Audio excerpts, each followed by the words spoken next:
Hey, it's you, man, from KC95 here. Good evening and welcome to Toasted Tavern. Your host, Scott Tobin, and the man called Wags are ready to bring you the night in sports. So pull up a stool, grab a drink, and let's get toasted.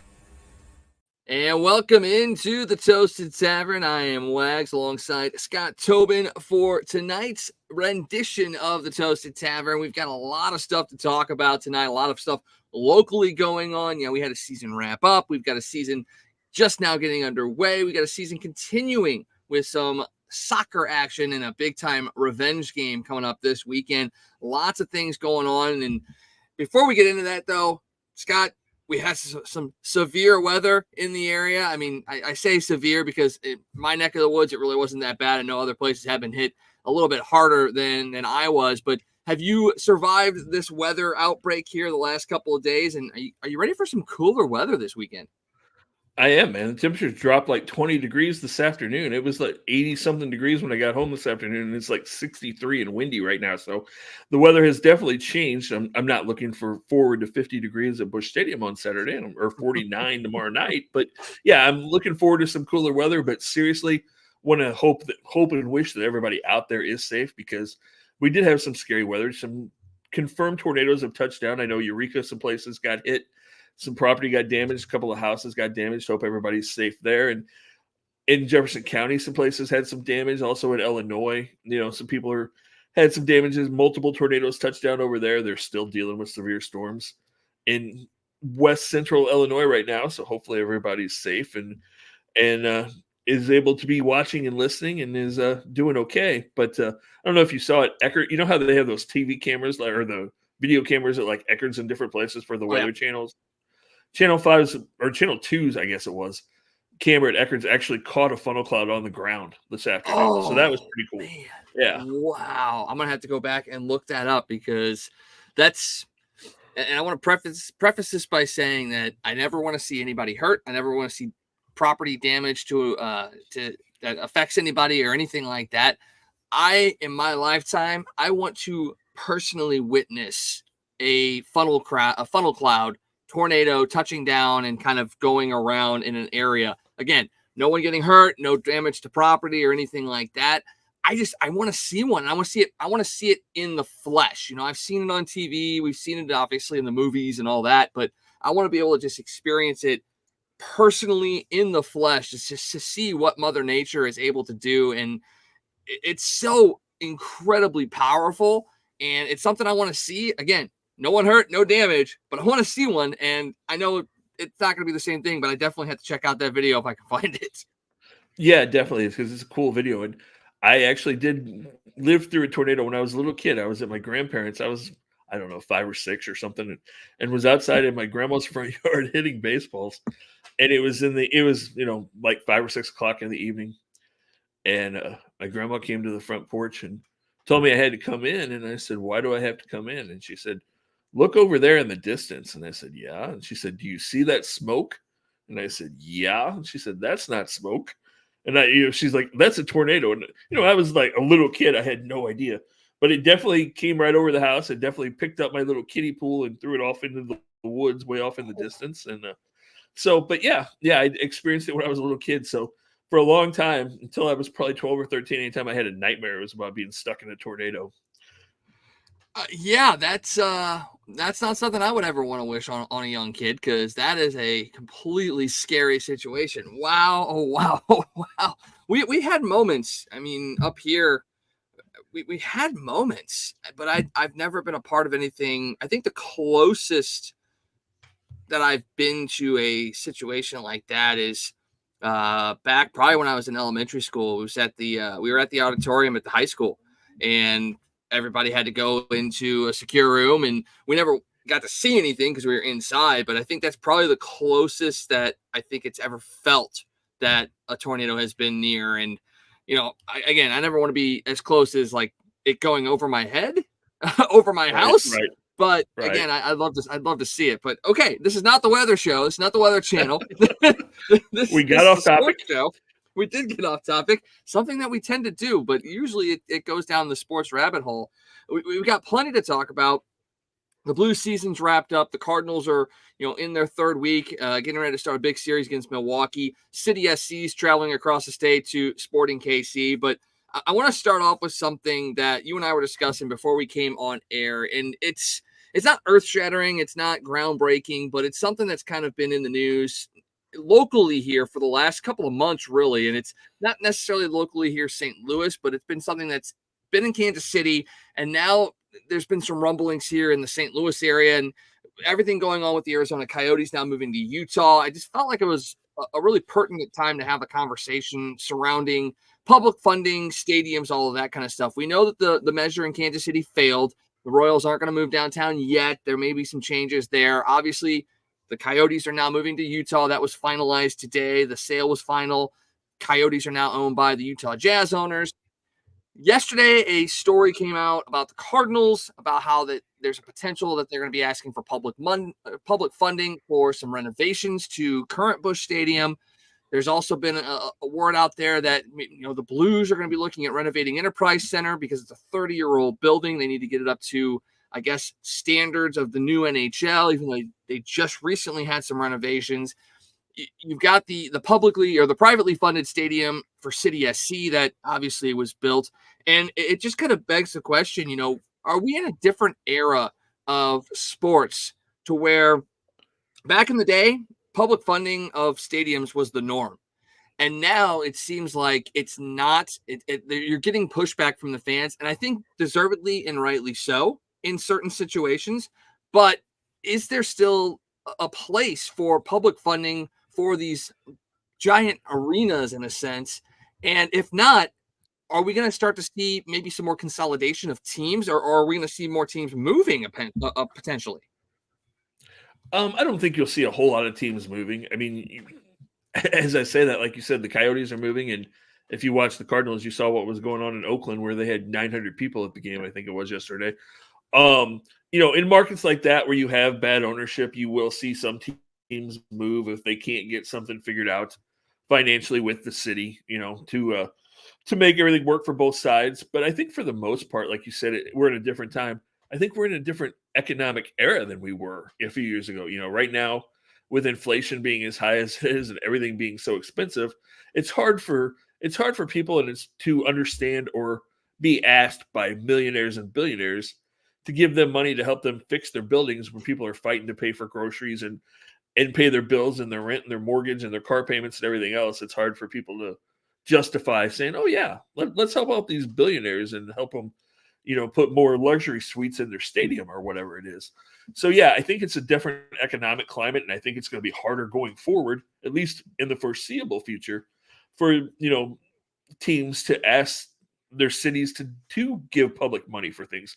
I think the owners are going to have to privately finance those however they do it, whether it's by naming rights for different sections, different clubs, that kind of thing, to raise the money, or however they do it. But yeah, I think it's going to be very difficult for most teams these days to get public financing. And you talk about St. Louis, we were willing to do that for the Rams. We were willing to give public money to build another stadium for Stan Kroenke. And the NFL said, no, we don't need your money. We have enough money. We'll go build a stadium in LA. We won't take your $600 million. So that should tell people right there, okay, wait a minute. They didn't need our money. They have the money to do it. They can do it themselves. We don't have to come out of our budgets or our taxes or whatever to help.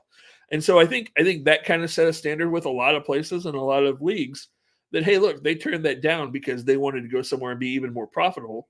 So why should we pay for those things? And so I think that'll be a tough sell, even for a team that is as beloved as the Cardinals, to ask fans for money. And like we talked about before we came on air, that article came out, and then, Mr. DeWitt came out today and said, that might be jumping the gun, saying that we're going to ask for public money. There's been no decision in that area to this point. So I think sometimes the media jumps out and makes stories out of things before they have all the facts as well. But yeah, to go back to your original point, I think we're definitely going to see a lot less public funding for big stadiums in the future. So with that being the case, then could we? I mean, we're talking about leagues that are now pushing to expand. Is it possible that they look at this and say, okay, maybe we can't expand, maybe we have to contract teams and kind of shrink our leagues a little bit, because like you said, owners in like Oakland, they're not shelling out money to build a team. Although I think that there is going to be some sort of agreement in Vegas about where they're privately funding a bunch of the finances for that new stadium. But is that something that could enter into the mindset that everybody thinks sports teams are profitable, and I think that's a big misnomer. Is that they're more closer to breaking even for a majority of teams than it is about being profitable, and that's why you see guys like the DeWitts that are more divested into other avenues of things like real estate, the whole ballpark village thing. That is a means to continue to increase their revenue flow. And again, the Cardinals are probably one of those teams that is turning a profit, but with everything that goes into operating expenses, naming rights, I mean, just everything that goes, and now the fact that, minor league systems are now kind of being partnered into the major league teams, they're now having to worry about, and rightly so, again, paying the minor league players, making sure that their accommodations are appropriate for them as well. It's another stream of revenue that's going out, and who knows how much is actually coming back in. The Cardinals are fine. They're going to be okay. But you look at teams like, we were talking about them before the show as well. A team like Pittsburgh. Who's to sit there and say Pittsburgh is turning a profit? And that's a great organization. Don't get me wrong. Great organization, great fans. But they may be a team that is sitting there breaking even maybe on a year in and year out basis. Look at the Royals. Are they making money this year? I mean, we don't have those financials, but that's one of the things that you have to look at as well. So if you're seeing some of these lower teams, lower franchises, and they either sit there and say, okay, we got to play in a stadium that is, wearing out, and we either spend some money to renovate it, kind of, or we find a way to privately fund another stadium for us, or we have to go away. I mean, what are those kinds of conversations that may have to be taking place? Is that something that could happen, or do we just have such a dearth of million and billionaires that it's not going to matter? Because, take the Coyotes. I think they just sold for like $3 billion or something. I got to check my math on that one, but it was an absurd amount of money. And then they they sold it to the league, and then they turned around and sold it to the new owners for a profit that they split between the rest of the league. Right. And that's what'll happen. You're not going to see teams go away. The leagues will figure out a way to do some kind of profit sharing like the NFL does, like other leagues do, where teams invest in each other and they split money more evenly. They will, even though Major League Baseball owners don't necessarily want to do that a whole lot, they'll find a way to do that to keep teams from going away. You'll see that happen with all teams. Leagues are going to expand before teams start going away, and it's already going to happen. Major League Baseball is talking about expanding to 3 or 4 more cities in the next 5 to 10 years. The NBA is talking about expansion again. The NFL is talking about expansion. Nobody's going away. There's so much money, and some of these, and the same thing, some of these millionaires and billionaires that own these teams, they don't care if they make a profit, because if they don't, they're a tax write-off. So, they have enough money that it doesn't matter. So no, these teams aren't going away. And a team like the Pirates could be more profitable, but they're not taking their money and investing it in the team. They're investing it in their pockets. That's what's happening in places like Pittsburgh, and has happened for the last 15 or 20 years, other than a year or two when they had too much talent that they couldn't tank. But then they broke those teams up. We've seen the Marlins do that. They spend a bunch of money. They're profitable for a couple of years. They go to the World Series, and then they go, oh, you know what? We don't want to spend money on this team. We want to put it in our pocket. So, the leagues will find a way to change that before any teams go away. They'll just have to find a better way of revenue sharing. It's definitely something that we're going to have to bear and keep watch on. And again, these cities aren't going to let these teams leave as well, because there is a hand-in-hand kind of partnership that goes along with these, because you look at it and yes, when Ballpark Village was being built and they were changing the way the downtown structure looked, yes, some businesses got ran out of town and some local businesses closed and all of that. But on the flip side, money is being brought down into a revitalization of that area down there. And it's definitely something you have to look at as well, that cities aren't going to let some of these teams leave because they're bringing people down to a downtown area. They're bringing money. They're bringing in fans from other teams to an area and filling up hotels and doing all of that as well. So it is a hand in hand kind of thing that you probably aren't going to see a lot of that. But it is something that over the next couple of years you're going to have to look at and see, because you're either going to see these owners kind of step up and do what needs to be done to keep their teams there.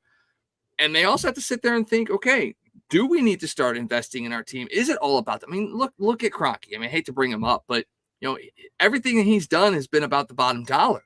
And it's like that with so many owners that I can understand why people are upset with all of them. But and this is where, for me, where sports gets really, really tricky. Because I've got a sister who's a teacher, or a brother who was a teacher. I know people in first responders, jobs, and all of that. And again, we look at all this and we go, okay, these athletes are making hundreds of millions of dollars to entertain us. These owners are making money hand over fist. Sometimes they're just pocketing it. Sometimes they're giving it back to the community and reinvesting. But for the most part, it's going into pockets. And again, it just makes me question. I understand people's unwillingness to have public funding go to this, because all of that money is there. And instead of spreading the wealth in a sense, it is being consolidated. So if it's going to be consolidated and you want something, you're going to have to pay for it yourself. And we'll come down, we'll support you. Our money's going into it, but you got to build something yourself if you want something big, new, and shiny. Yeah, absolutely. Absolutely. And like you said, the Cardinals have put a ton of money into downtown St. Louis. All the construction they put into Ballpark Village, all those restaurants, all those things that pump money into downtown St. Louis. And like you said, just look at what happened when the Cardinals and Blues, when COVID happened. Look at all the restaurants that got shut down because you didn't have all the people coming downtown, because you didn't have baseball, you didn't have hockey, which are two of the biggest draws for downtown St. Louis. And when that didn't happen, you saw all kinds of restaurants close and businesses close because they weren't getting that money that the fans that come downtown bring. Oh, yeah, it's true. I mean, the pandemic did nobody any favors, and it's something we're all still trying to recover from. And it's going to take a few more years for things to kind of get back into some sort of rhythm. And kind of going along these lines about public funding for stadiums, then you look down at what Mizzou's got going on. They just unveiled their renovation plans for, Memorial Stadium down there, a $250 million project. A lot of that, most of that's coming through, private donations. Again, that's just showing that privately funded things can get done by people that have money. There just has to be an investment by those people to send that money to get it done. So, I mean, that's the thing you look at when it comes to collegiate sports versus pro sports too, is you've got so many of these people that are, alma mater, it's their alma mater, and they're like, oh yeah, I got a ton of money. Let's reinvest in the school I went to and graduated from. And so much of it goes to athletics, but you don't see that same sort of commitment to pro sports teams. It's a different vein, I know, but you've got that as well. So how come it's celebrated and lauded when these private people give money to colleges to build up athletics, but on the flip side, they're like, oh, do I really want to put some money into a pro team and help build a stadium or renovate a stadium, even if it's just the owners themselves that have that money? They've done it for their alma maters, I'm sure. What's the difference between that and doing it for your own project? Yeah, that's a good question. Like you said, a lot of that private money, like you said, comes from people who went to school there or whatever, that had that experience and feel like they're part of it. Where as pro teams, you you don't have that same feeling. You weren't really, you can say I was a Tiger because I went to Mizzou, or I was a Razorback, or whatever you want to say. You're a Cardinal fan, but you were never a Cardinal. You know what I'm saying? There's not that connection in that way that people want to give money to those things. So it's just two totally different things, the way people look at that. But if you didn't play on the Mizzou Tiger football team, why are you giving your money to help renovate the stadium? But you still were part of it because you were there. You went to school there. It was your team. It was your thing. You are a Tiger. You know what I'm saying? It's just a different mindset because you were part of the program. You were part of Mizzou. So it's just a different thing because, like I said, when you go to a Cardinal game, but you're not an employee. You know what I'm saying? Or you're not on the ball club. You're not going on the field and practicing. You're not. It's just a different mindset between pro and collegiate. I know what you're saying, and I'm right there with you. But you pay to go to college for the most part. Most people pay to go to college. So you're paying to go to college. You're not practicing with the team. You're there. Maybe you go and you're a fan of the team. You support the team. So you get the little piece of paper. Is that the difference? Is it the little piece of paper at the very end when you go, yes, I was a Mizzou Tiger. I'm a part of this. If the Cardinals started handing out certificates at the end of the year that said, hey, I'm a Cardinal, would that change the mindset? Because you're paying to go see the games. No. You're cheering on the team. You are a part of the Cardinals. And so many of these best fans in baseball think that they're a part of the organization. I mean, I'm just playing devil's advocate on this. I know you are. I'm one. I know you are. I know you are. But, a lot of those people that are the wealthy benefactors that donate money also look at it as, okay, this school gave me the education that helped me get the job to make the money that I'm making right now. This is my way of paying the school back for what they gave me, Yeah, no, I hit the argument. I really 100% do. No, I know you do. Maybe the Cardinals do. Maybe they start printing out these certificates at the end of the year that say, hey, you graduated as a Cardinal fan this year. And then all of a sudden public funding isn't so much of a question. Well, we do give out certificates for people that catch foul balls. We give them one-day contracts. People are going to be like, hey, I got this contract, so I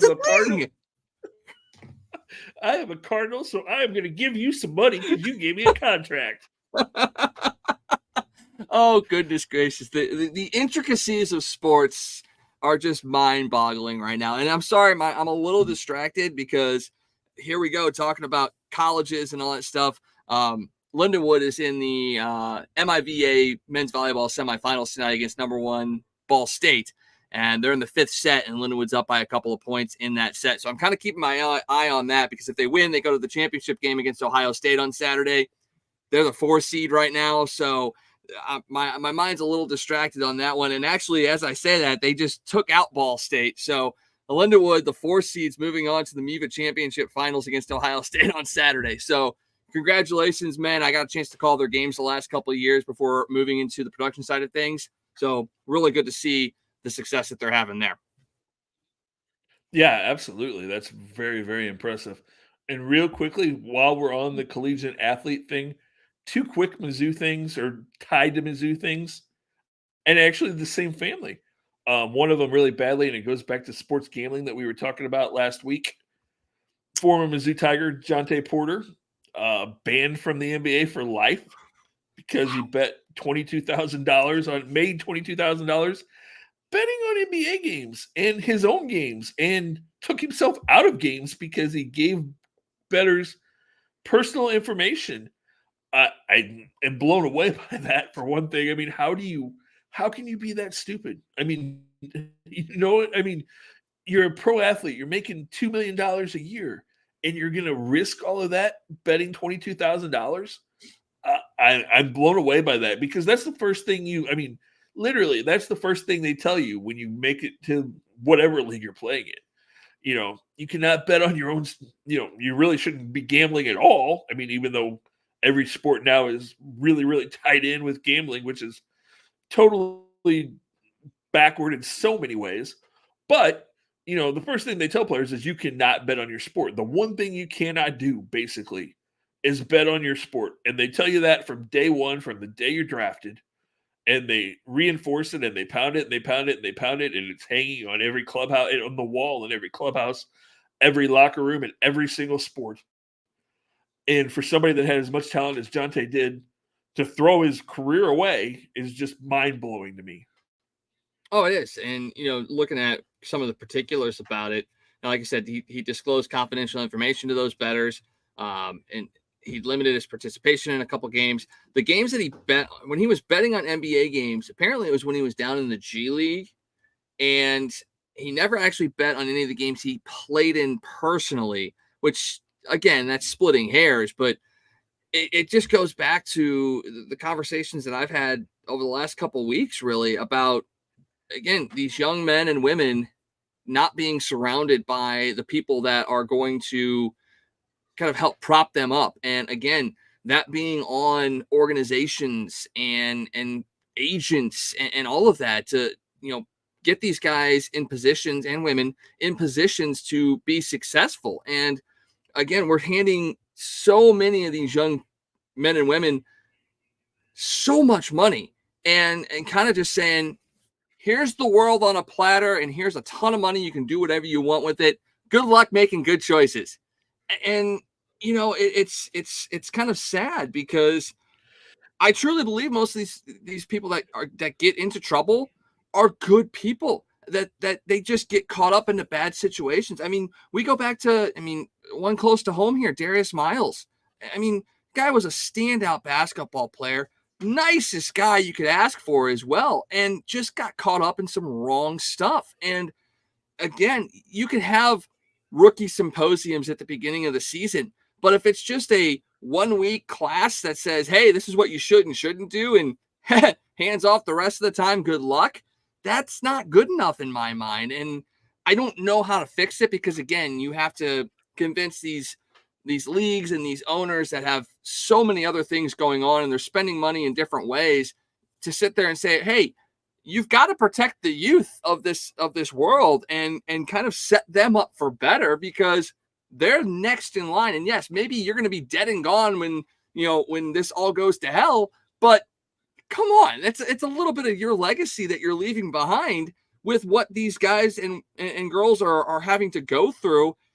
Yes, you may not sit there and say, okay, what happened to Jonte Porter is going to affect the legacy of the owner of the team that he plays for, but somewhere, someone is going to put that together, and that's going to hurt somebody down the line, even if it's just a little bit.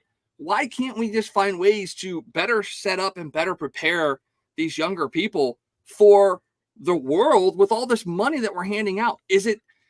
Do we cut contracts for rookies? I don't think so, because there was so long of a fight to get better pay for them. But on the flip side, what are we going to do to ensure that they are smart with the money when we don't even know how to do that ourselves? No, I totally agree with you. I have an argument though, but real quickly, Darius Miles. Darius grew up in really bad circumstances in East St. Louis. He had a tough upbringing, and like you said, got around some people that weren't looking out for his best interests, and it cost him. And Darius has grown up, and I've had a chance to talk to Darius a couple of times in the last few years.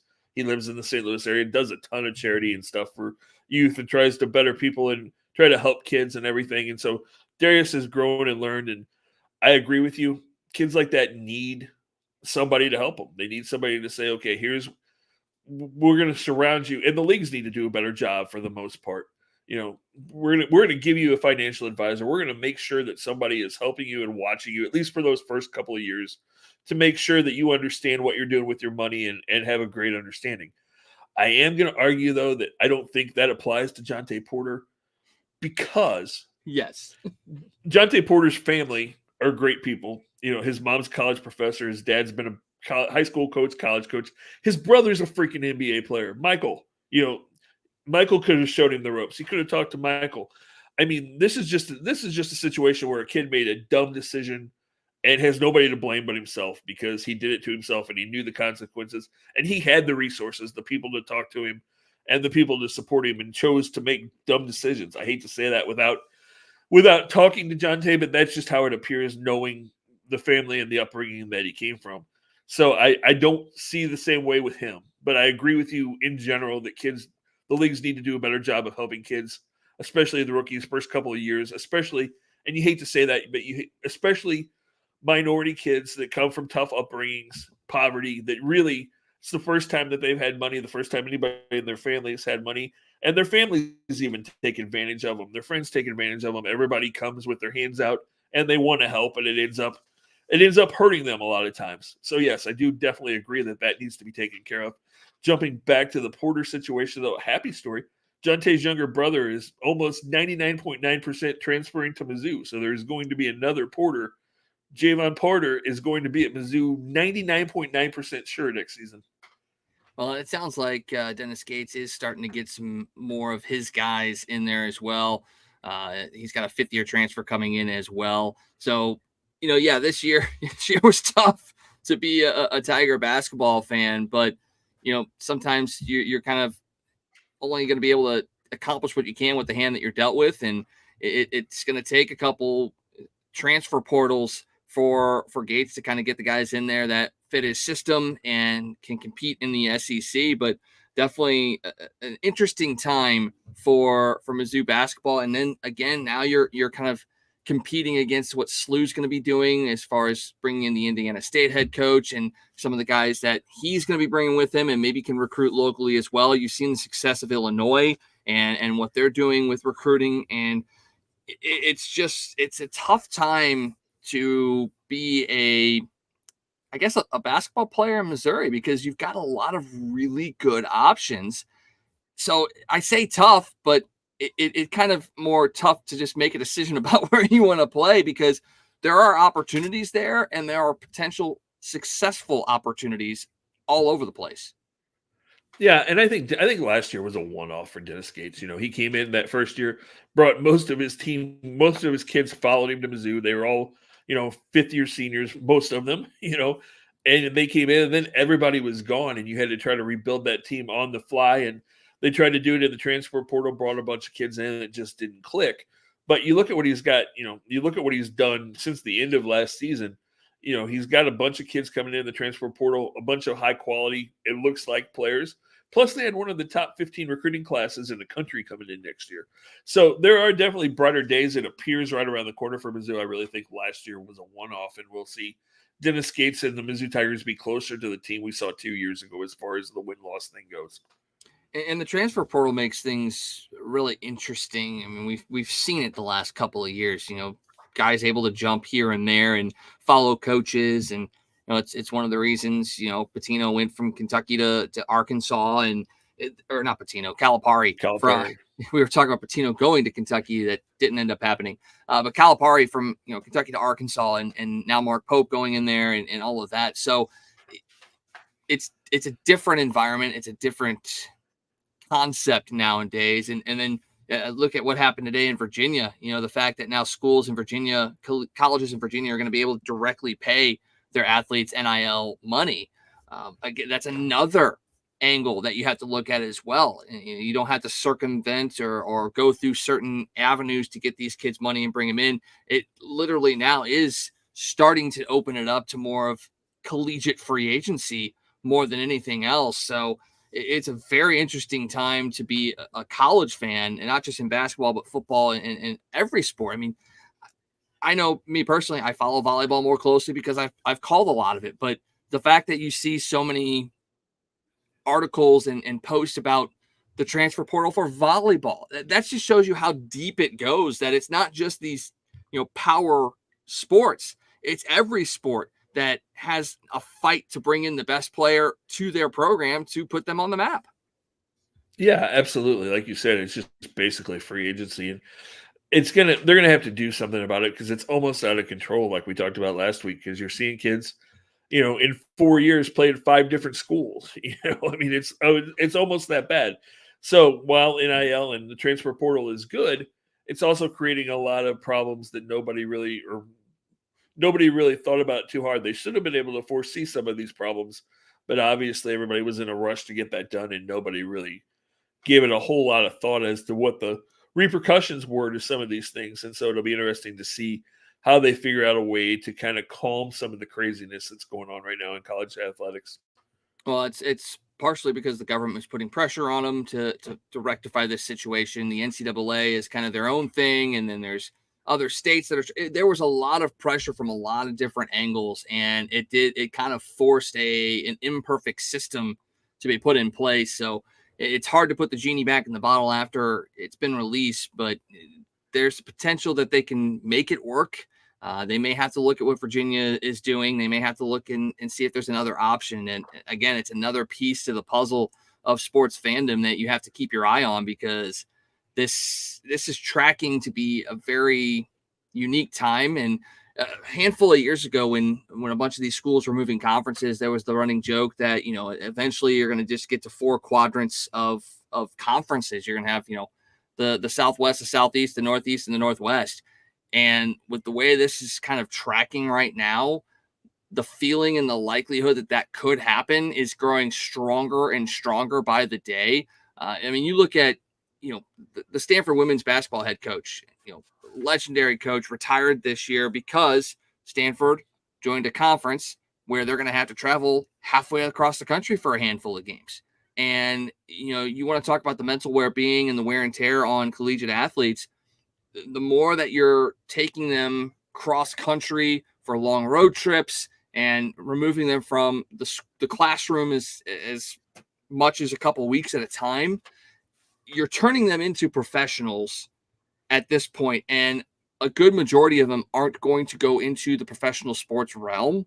So you're hurting the product on the field of play in a sense, but you're also hurting their futures as well. And it's a real tough pill to swallow for me, because it'd be great if, the entire basketball team that you have at your school is filled up with future professionals. They're getting used to the grind of going different city, different night, all that kind of stuff. But when maybe 1 in 7 of them is going pro and everybody else is getting a degree in another field, it's hard to sit there and go, okay, we're putting them on a professional athlete schedule, but we're also going to throw in full-time schooling at a high level to try and get a degree and better them for the future. It's really tough for me to sit there and say that that's the right thing to do, but we've set ourselves up for it and we're tracking towards that potentially being the thing in the status quo.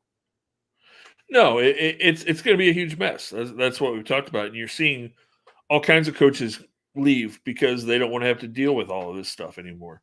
And it's a big issue. And, just look at college basketball. So you're going to tell me the athletes at Oregon, the basketball players in Oregon and USC and UCLA, when they're playing in Illinois and Michigan in a week, and so they're not in school all week because they're in the Midwest, or they're, it's just, it doesn't make sense as far as a student athlete goes, because especially basketball players, when you may play 3 games in a week on the East Coast, you're not in class, and the way it's all set up is just kind of a disaster as far as collegiate athletes are right now. But let's be honest, most kids that are playing in big time Division I basketball or football aren't really there to be student athletes anyway. They're pretty much professional athletes at this point anyway. So while it's not good, and it's not a good look, and it's not good for the students that need to get degrees and want to get degrees, that's not on the top of anybody's list at the universities or in the NCAA right now, because it's all about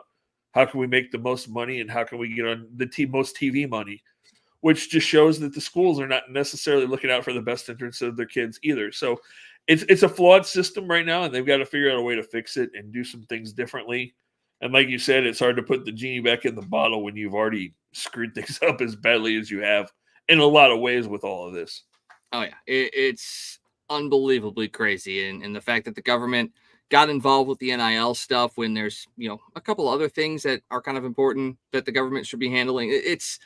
There's a lot of things that are kind of screwy right now. And I don't like looking at the dark side of sports, but we're starting to see more of it come into the light, and that's a tough thing. It's a tough thing to swallow if you're a sports fan. So let's not worry about more of the dark side stuff. Let's talk a little bit. Yeah, okay, maybe we're going to talk about the Cardinals, and maybe there is some dark side stuff that goes along with them as well. But let's start there first. The Cardinals had a 3-game series with Arizona and then just wrapped up a 3-game series in Oakland. So a West Coast swing. Now they're coming home to play Milwaukee and Arizona for 6 games. Let's kind of take a look back at the week that was. Let's start off in Arizona. They lost 2 of 3. Nolan Arenado started off the series great, had a 3-run home run, first of his season. Nootbaar homered in his first game off the injured list. Goldschmidt put in a game-winning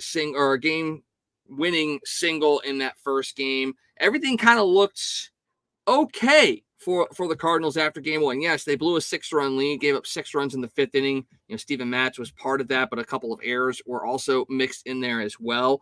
But still, a 9-6 win in game 1. You kind of sit there and go, okay, yeah, they struggled just a bit, but they found a way to win. Maybe we can kind of get things rolling. And then they lose the next 2, combined score of 9-2, including a 5-0 shutout on Sunday, where they gave up 5 runs in 1 inning. It seemed like 1 inning kind of came back and bit them a couple of times in this series. But, I mean, you look at it, and game 2, they put out 11 hits, but could only score 2 runs. So you kind of break down what you saw in that series against Arizona. Should they have taken at least 2 in that series? I think so. But what kind of went wrong? Their offense, basically. And that's kind of the story of the season so far. I mean, you can look back at pretty much every series and go, man, they should have taken 2 out of 3 in that series, or they should have swept that series. But yeah, like you said, game 1, really good game. The offense, Arenado hit that 3-run homer, and you could just see after he hit that home run, it was like the weight of the world came off of his shoulders. And he's absolutely crushing the ball since then. He hasn't hit another home run, but he's getting 2 or 3 hits every game. Just looks like Nolan Arenado at the plate again. He's totally found his rhythm. But like you said, you look at that second game of the series, they had at least two runners on base, like 4 innings in a row. They hit into a couple of double plays. They got some bad luck in that game, honestly, and that happens in baseball. We talk about it all the time. There was 1 inning, I think it was like the 6th inning, they had runners on second and third. Goldie hits a line drive that looks like it's going to left center field. The third baseman snags it, and I think it was Contreras hit straight off the bag at second base instead of a run scoring. And runners on second and third, it turns into a double play, and the inning's over. There was an inning, too, where they had a hit and run going, and it turned into a strike them out, throw them out double play.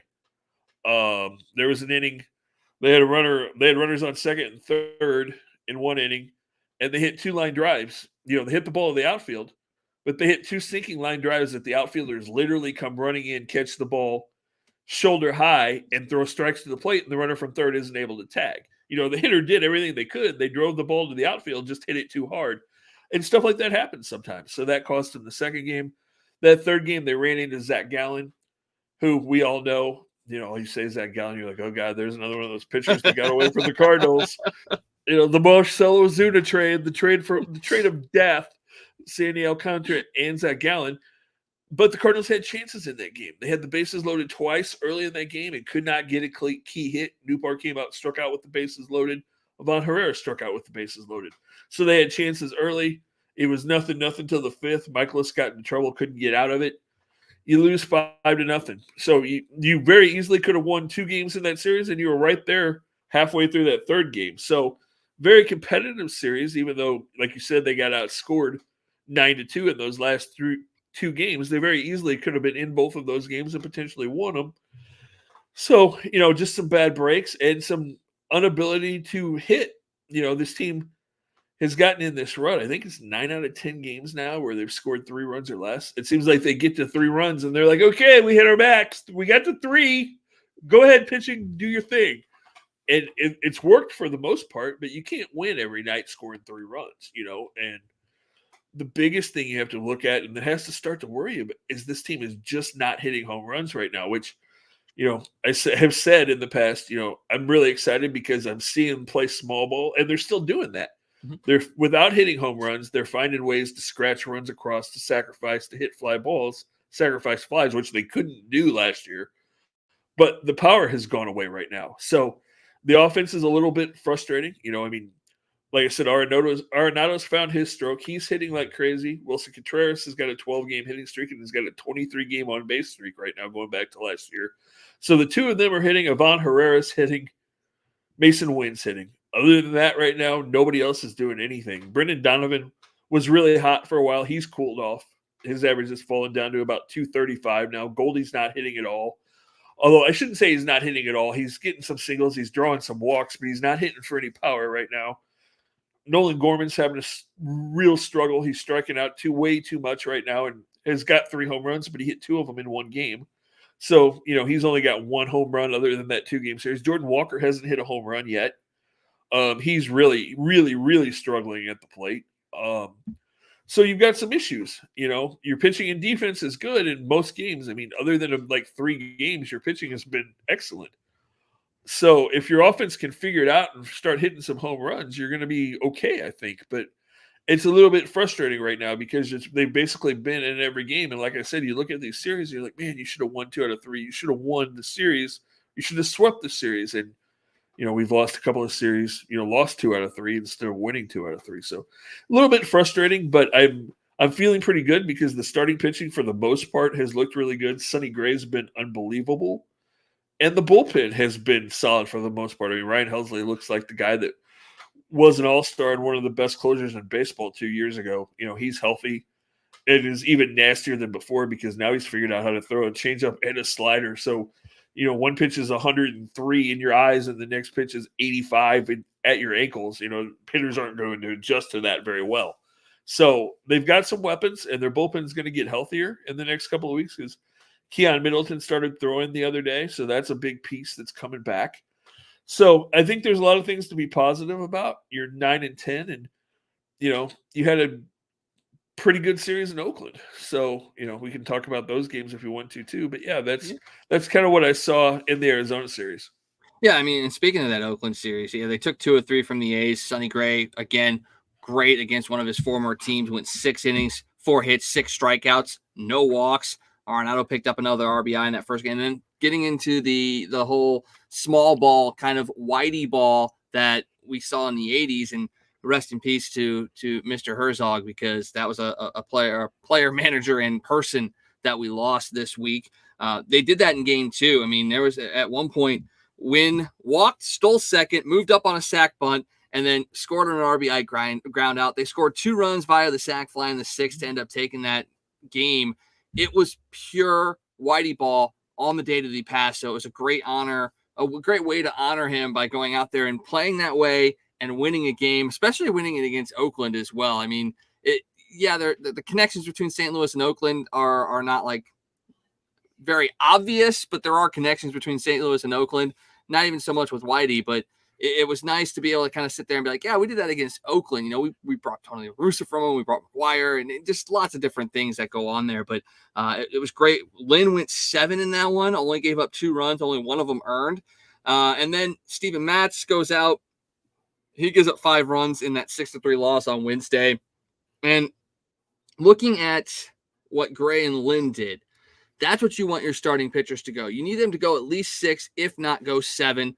And then that bullpen is locked down from the 7th inning on because you've got guys that have slotted into specific positions. And when you get Middleton back, that's going to make it even better. But if you've got guys, I mean, just looking at the last 2 series, Michaelis went 4 2/3. Matz went 5. I'd say that, Gibson went 6 in that 4-2 loss against Arizona, but it was still a little bit of a struggle of 6. He walked 3 guys in that inning, and he's gonna get there. It's getting him back into form. He's gonna get there, but you need these starters, as good as they've been in a sense so far this year. We got to make sure that they are continuing to stretch out and get to that 6th inning, even try and get into that 7th inning to give your bullpen the ability to not be wasted so early on in the season. We've seen this before where the bullpen's been great early on in the season, but they're pitching 4.5 innings combined a game for 2 or 3 games in a series. And then by the time, October rolls around, they are gassed and giving things up. Yes, it's still the early part of the season. Pitchers are still stretching themselves out, but it's got to happen sooner rather than later because you do not want to blow this bullpen out early on, especially if you're in a potential playoff race at the end of the season. I agree totally. Although real quickly, you know which team is getting the most average innings from their starters this season? Why, the Cardinals? The Cardinals are 2nd in the National League and 4th in baseball in average innings by starting pitchers this year. and they, for the most part, they're getting 6 or 7 innings. Kyle Gibson, his first game he went 7, his last 2 he's gone 6. And the game against Arizona the other night, he gave up a run in the first inning, gave up a double, a walk, and a sacrifice fly, scored that run. He didn't allow a base runner then the second, third, fourth, or fifth innings. 6th inning, he got into trouble, gave up a hit and 2 walks, and then a line drive that went into the first row over the short part of the wall in left field. That was just a bad break. But he only gave up 4 hits in that game. He pitched really well. And even the game against the Marlins, he gave up 6 runs, 3 home runs in that first inning, but then he goes out and gives you 5 shutout innings after that to get to 6. So that's a big thing too. Even if your starters are not great, what Gibson's done in those 2 games is he has gone 6 innings and gotten you deep in your bullpen where you haven't burned 4 or 5 guys in those games because he's been able to do that. So the guy that has got to figure it out is Steven Matz, because he's pitched pretty well for the most part, but it's like he hits that 5th inning and he hits a brick wall and he can't get through the 5th or the 6th. A couple of times he's gotten through the 5th and then he's gotten to the 6th inning and gotten like 1 out and given up 2 or 3 runs. So he's the guy that's really got to get going and figure that out. Lance Lynn pitched 7 the other night. The other 2 starts he's had, he's only gone 5 and 5 1/3, but both of those games were rain delay games. There was rain. The Dodger game that he pitched, he had to come out. He had a shutout going in that game, and they had to take him out after the 4th inning because of a long rain delay. And then the other game he pitched, he only gave up 2 unearned runs against Philly, and he only went 5 innings. But that was the game at Busch, that last game of that series, that it was raining and cold and wet. And he threw about 100 pitches in that game, but so did Aaron Nola, just because it was hard to pitch in those conditions. So he finally got a good weather game, and we saw him go 7 innings and pitch really well. So I feel good about Lynn. You have to feel awesome about Sonny Gray. Oh, yeah. Like we said, Kyle Gibson's been pretty good. The first game was really, really good. The game against Arizona, 1 bad inning. Same thing with Miami. He's just had a couple of bad innings. But, he's going to give you innings and is going to be competitive in most of the games he pitches. And then you've got to hope that Miles Michaelis can be consistent, because right now Michaelis has been really up and down so far this year. It's 1 good game, 1 bad game, 1 good game, 1 okay game. You need him to be more consistent, and you need Matz to figure it out, or you need to, Matz is probably the guy that you look at and go, okay, we need him to be consistently decent as our 5th starter until you get to the trade deadline, until you can upgrade that spot and maybe you slide him into the bullpen, where we've seen him be better in the bullpen the last couple of years than he has been in the rotation. So that's kind of the guy you just say, okay, we just need you to be a decent 5th starter until we can move on from you in July and move you into the bullpen. I think the thing that gets me is this. You just mentioned it, the 1 bad inning, and it's great that a guy can go 6 innings and 5 of them are shutout, but that 1 inning is a 4, 5, 6 run inning that can change the momentum of a game. And it doesn't matter how many shutout innings you give me. If that 6-run inning is the thing that cost me the game, that's a problem. And it's one of those things that if you look at it, and if you're winning 2 out of 3 in a series, and the one you lose is the one where you have an inning that you get blown up in, I mean, you're still probably going to make the playoffs if you win 2 out of every 3 games. I mean, it's just statistically that's probably what's going to happen. But it's it happened twice in that Arizona series. It was a 3-run 5th in that game against Oakland on Wednesday, so it really wasn't a big inning. But anytime you have that inning where it's multiple runs, so we get that crooked number up there, it's a problem, especially if they're great in the other innings that they pitch in. And it's difficult to sit there and say, oh yeah, well if he gets through the 5th, it's usually the 6th that gives him trouble. The problem for this team is it's not like one consistent inning. If you could sit there and say, hey, our 5th starter is going to give us 5 innings. He gets in the 6th. That's when things get into trouble. Okay, he pitches 5. You get to the bullpen. You're all good. But you've kind of got it at different points in the rotation. You've got it at different points of the game as well. And I know it's going to happen. It's baseball. It's a long season. But we're starting to see a little bit more of that consistency of big innings against this pitching staff. And again, early in the season, everything can change, but it's definitely something to kind of watch, and maybe it prompts Mo to make a move. I'm sorry, Michael Gersh, the GM of this team, in case anybody didn't know who the GM of the team was, because no one knows who the GM of this team is. Does that prompt him to maybe try and make that move a little bit earlier if it's available? And if it is it available?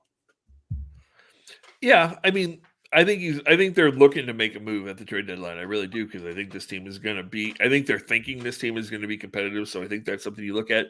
Again, though, when you talk about big innings, like I said, that game Gibson pitched in Arizona. Yeah, he gave up 4 runs, but most nights, most teams in Arizona with the roof open in that ballpark where the ball flies, if your starter goes 6 1/3 and he gives up 4 runs, you're going to probably win that game and feel pretty good about it. I mean, yeah, you didn't want to give up a 3-run homer, but he pitched. My point was that he pitched pretty solid. The Miami game, obviously, you don't want to give up 6 runs in the first inning, but so many times last year we saw a pitcher give up 6 runs in an inning, and then he couldn't keep going. If he kept going, it was 9 or 10, and he was out in the second inning, and you had to use 7 pitchers to get through the game. Obviously, it's not ideal to have your pitcher give up 6 runs in the first inning. But what he did, you have to give him credit for, because he was able to go back out there, shut it down, and eat it, and get you into the 7th inning before you had to use your bullpen. And so you didn't have to burn your bullpen, and be down bullpen guys for 3 or 4 days, because he was able to go out there and eat those innings. And that is important. When your starter does have a bad game, they need to be able to go out there and still give you 5 or 6 or 7 innings, so you're not burning your bullpen at 2 or 3 innings and having to use 6 guys in a game. That's one thing the starters have been able to do this year, is eat innings and keep their bullpen from having to just wear out. And for the most part, they've been really good. Like I said, I think they're 4th in the National League in ERA right now, and like 9th in baseball. So, considering what a lot of people thought this rotation was going to be, their starters earned run average is 3.9, was 3.97 going into yesterday, which this day in baseball, you're under 4 as a staff. You're doing pretty good for the majority of teams in the league. You're going to be happy with that. And their bullpen ERA was under 2. So, those are bright spots right now. Like I said, normally you've got to be able to score more than 3 runs. You've got to be able to find a way when your pitcher does have a tough day and gives up 4 or 5. You got to be able to come up with those runs, because that puts so much pressure on your starting staff and your bullpen. If every night it's 3-1, 3-2, and it's just pressure packed inning every single night, you need to give those guys a little bit of a break every once in a while too, and have that offense really do something. And I think they will eventually. I mean, I think at some point you're going to see Jordan Walker pick it up. I think Nolan Gorman will. We all know that Nolan Gorman could go on a hot streak and hit 8 home runs in 10 days or something really easily. And even though he struggled, and I know he's kind of the whipping boy right now, Paul Goldschmidt's not going to hit 190 all year long. Sorry, people that want to see him gone. And I saw people telling me that Alec Burleson should be the first baseman. Please explain to me. And here's my biggest issue with the Cardinals right now. For the love of God, somebody explain to me the fascination with Alec Burleson. If I see them take Jordan Walker or Nolan Gorman out of a game that's a 1-run game in the 9th inning one more time this year and bring in Alec Burleson to pinch hit, who's 0 for 3 every time they've done it, they've lost the game by a run, I'm going to freaking scream. I don't get it. You have the guy hitting spring training. Yeah, his metrics, he hits the ball hard. I don't give a damn if he hits the ball hard. If every time he hits it, he hits a line drive right at somebody. That doesn't do me any good. It's an out. Yeah, I don't care. Oh, his metrics show he's hitting the ball well. No, he's not. He's hitting like 190. I don't give a damn if he hits it hard. It doesn't matter if it's a line drive at the shortstop. The metrics don't equal batting average. They don't equal RBIs. Yes, they are a key piece to look at to see if a guy can hit, but it's not the end all be all. If he's getting barrel on ball or hitting the ball at a certain mile per hour off the bat, it doesn't matter if it's not, actually resulting in a hit. And yes, maybe you can look at it and say that's a sign that maybe he's due for some good luck and could potentially start hitting. But that's not the basis of you going, okay, this is the guy we want in because he's the one that's hitting it the hardest with the most barrel on bat in the lineup right now. I'm the old school guy of eye test. I get the metric system piece of it, but it's not the end all be all. No, and when Jordan Walker, you sold to the fans and everybody in the world that Jordan Walker is your future. Jordan Walker is your superstar. You shouldn't be pinch hitting for him in the 9th inning in a 1-run game with the winning run on base with Alec freaking Burleson, who, yeah, he led the minor leagues in batting average 3 years ago. What has he done in the major leagues in parts of 3 seasons now? He's hit like 220, and he can't play defense, and I'm just over it. I'm like, stop doing it. I can't take it. Wait. We're getting a message here. We're getting a message from an A. Burleson. Yeah. He's not coming on the show anytime soon, basically, is what he's telling you. Well, I mean, speaking of Walker, speaking of Goldschmidt, Goldie's in the last year of his contract. He's due for an extension potentially. The thought process is, and at least people around the area are saying that, Walker is slated to eventually be a first baseman. He is not an outfielder. He's a guy that's going to be, looking to be the first baseman here in the near future. Goldie's not hitting right now. He's in the last year of his contract. Is it smart to extend him? Is there a potential in your mind that, or is there a point the Cardinals have to be at this year where they even think of entertaining the idea of maybe dealing a Paul Goldschmidt and moving Walker to first base this year? No. 2 things. First of all, they would have to be just absolutely buried for them to trade Paul Goldschmidt, and I don't think they would do it because he is a first ballot Hall of Famer at some point when his career is over, and I don't think Mr. DeWitt wants to trade that. And I think Goldie's going to start hitting. Second of all, again, and I've said this about a couple of different players because defense matters. I don't care if Paul Goldschmidt hits 050. What he gives you at first base, you know how many errors he saves at first base? How many times have you seen a throw that looks like it's going down the first baseline and Goldie literally is sprawled out and somehow keeps his foot on the base and gets that out? I mean, he's one of the best, if not the best defensive first baseman in baseball. Has been for years. He's been right there, and he makes such a huge difference at first base. Jordan Walker, everybody's like, oh, he should be a first baseman. Why? Because he was a third baseman in the minor leagues for a couple of years that he moved to the outfield. Jordan Walker's never played first base. There's no proof that Jordan Walker is going to be a good first baseman. Second of all, you're wasting his athleticism if you put him in first base. Jordan Walker is fast. He's got a cannon for an arm. And if you've watched him play defense this year, he's made 3 or 4 unbelievable plays in right field, and he's thrown 2 runners out on the bases. So why do you want to take that out and put him at first base? It makes no sense. He's a right fielder.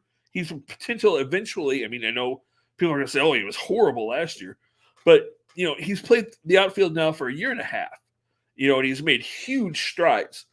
I think potentially in a couple of years, Jordan Walker could be a Gold Glove caliber right fielder. I think he's got that much talent, that much athleticism, and I think it's just a waste to put him at first base, especially when he's never played it before and you don't know if he can play it. So I think you leave him in right field, you let him figure that out.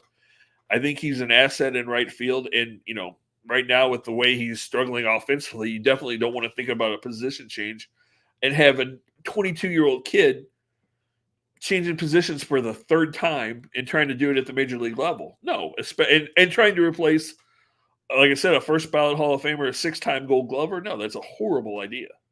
Well, and more so to Goldschmidt's side of things, you've got a young semi infield. You've got a Gorman that will play second occasionally. You've got Mason Wynn over there at shortstop, who is still trying to, I'm not going to say find himself at the major league level, because he's definitely done a great job hitting. He's done an amazing job fielding, but being able to hone his craft even better, having a guy over there at first base that will pick up his mistakes, or, it allows him to be aggressive in a sense and not fearful. He doesn't have to be perfect. No, he does not. And that's a thing that you get with Goldschmidt. It's what we've had, for years when Molina was behind the plate and you had young pitching. It's what you had, and I know he wasn't healthy as much as we would have liked, but it's what you had when you had Harrison Bader out in center field. It's kind of what you got with Victor Scott in center field, because you've got a guy that can track stuff down if a mistake is made, and and then you've got Arenado on the corner who can do anything he wants to over there. And Goldschmidt and him combined have put together some of the most amazing highlight reel plays from the hot corners that I think I've seen in a long, long time. So, yeah, I don't see them moving on from him. The whole extension thing, that's going to be an interesting question when it gets to be the off season, because that's something you're going to have to weigh with his age and everything going on. But again, if he's hitting and he does what he does every single year, which he probably will, that question is going to be moot very, very soon. And I kind of want to revisit this because we talked about it last week. And again, preface this by saying I wanted him on the team on opening day, regardless of the injury to Carlson or not.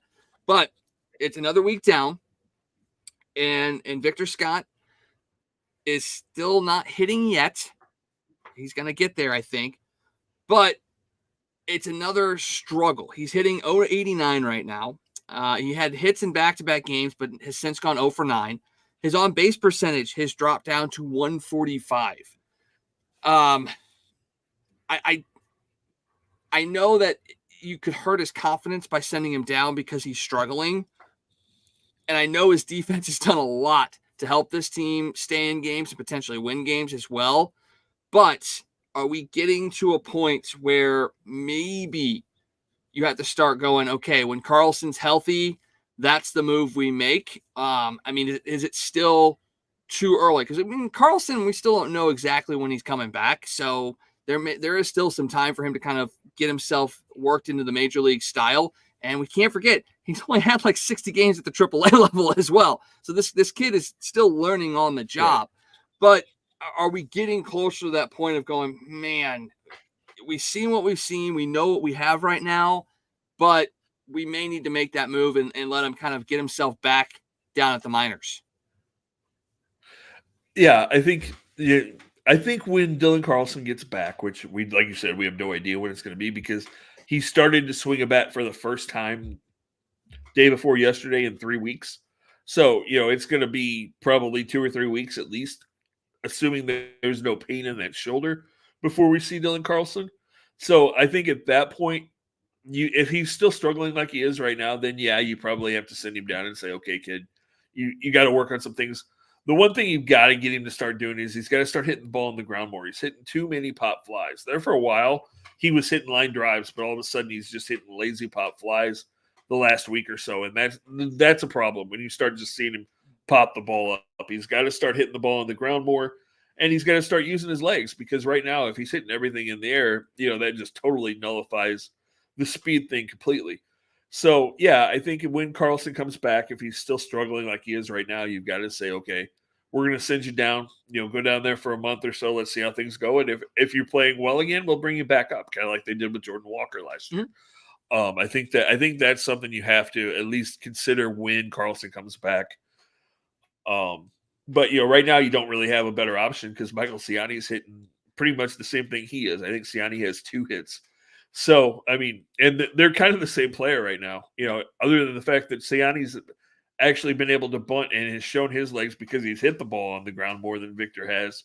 But I think Scott, makes a big difference. And, he showed it night before last. They brought him in the game in the 6th inning, and the very first batter hit a sinking line drive to center field, and he leaves his feet and makes an unbelievable catch to rob the guy of a hit and keeps Lance Lynn going. So, his defense does make a difference. So we'll just see what happens in the next couple of weeks, because like we said, it's still going to be a little while before we see Dylan Carlson. And I know there's some people that say, oh, you put Nootbaar in center. But Nootbaar's not proven that he's a center fielder, and he really hasn't hit since he's been back. He hit that home run the first game in Arizona, and other than that, he's hitting barely 200 since he's come back. So it's not like Lars Nootbaar is tearing the world on fire. We've seen it, and we've talked about it ad nauseum here on this show, that just go back to Yadi and the start of his career. I mean, he was hitting well below the Mendoza line, and yet he was in the lineup because of his control of the pitching staff, because of his defense. And it's harder to justify an 0.89 batting average, but defense still has a huge piece to this game and what Scott can do in the field. And you talked about it last week, not just covering his position, but covering a little bit more ground for his other outfielders as well. That's the big thing, is when you can take away, it's way too early to compare him to a guy like Jim Edmonds. But what Jim Edmonds was able to do in center field for the Cardinals, you were able to play at Chris Duncan in the outfield because Edmonds covered so much of that surface out there. Scott has that same sort of feel to him. He can cover a lot of ground, get to a lot of balls. So you're able to potentially play lesser players in that outfield because of the defense that he brings you.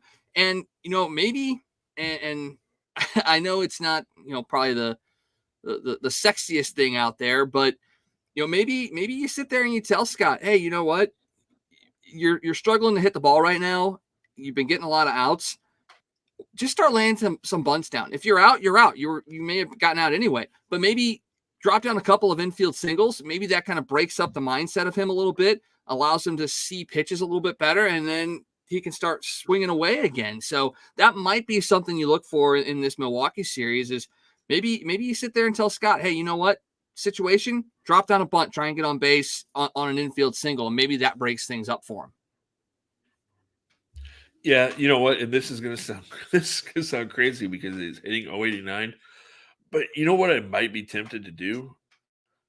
Because Brendan Donovan is kind of in a slump himself right now, and you need to switch things around in the lineup, I might be tempted to put him in the leadoff spot and just see, because I heard somebody bring this up and it made sense. It might have been Greg Amesinger that I was listening to. Everybody said, oh, put him in the 9th spot because you don't want to put any pressure on him.